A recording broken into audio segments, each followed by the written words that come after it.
நண்பா வணக்கம். எல்லா நண்பருக்கும் வணக்கம், சகோதரிகளுக்கு வணக்கம். முக்கியமா இந்த வீடியோ ஃபுல்லா பாருங்க. ஃபுல்லா பார்த்தா தான் உங்களுக்கு புரியும். இது ஒரு உண்மையான விஷயம். நீங்க 96 லவ் ஸ்டோரி, 96ன்னு ஒரு படம் வந்துருச்சு, காதல் கதை, அது இதுன்னெலாம் இருப்பீங்க.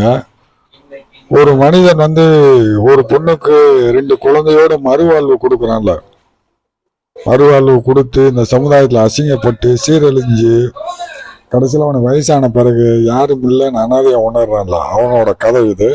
இது வரைக்கும் எந்த படத்துலையும் சொல்லியிருக்க மாட்டாங்க. இது என்னோட நண்பனுக்கு நடந்த உண்மையான விஷயம்.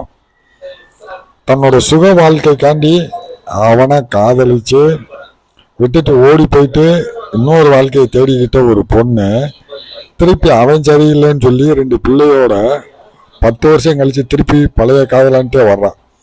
அப்போ பழைய காதலன் என்ன பண்ணுறான் அப்படின்னா, இந்த விஷயத்தெல்லாம் மறந்துட்டு இதெல்லாம் வேண்டாம்னு சொல்லிட்டு அவன் ஒரு ஆர்ஃபனேஜில், குழந்தைகளுக்கு ஆசிரமத்தில் போய் வேலை பார்க்குறான்.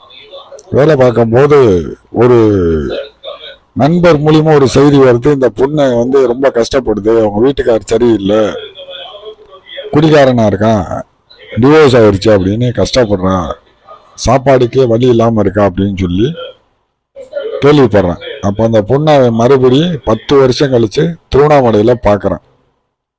இந்த கார்டெல்லாம் போட்டிருப்பேன் பாருங்க. இது வாழ்க்கையில் எல்லாருக்கும் ஒரு பாடம். தயவுசெய்து தப்பான முடிவு எடுத்துடாதீங்க. அம்மா அப்பா பேச்சை கேளுங்க. முழுசா பாருங்க. முழுசா பார்த்தா தான் உங்களுக்கு தெரியும். சில வீடியோஸை அட்டாச் பண்ணியிருப்பேன், அதை பாருங்க. நன்றி, வணக்கம். ஆதரவு தருவீங்கன்னு நினைக்கிறேன்.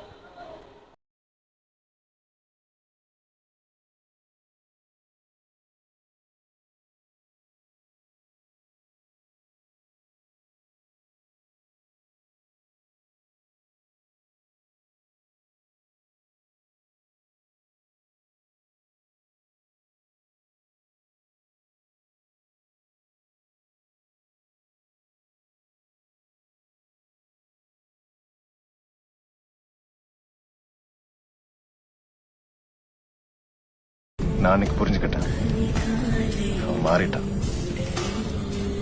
போன 4 வருஷமா எனக்கு நானே சொல்லி புரிய வச்சிருக்கேன், அவன் எனக்கு யாருமே இல்லை.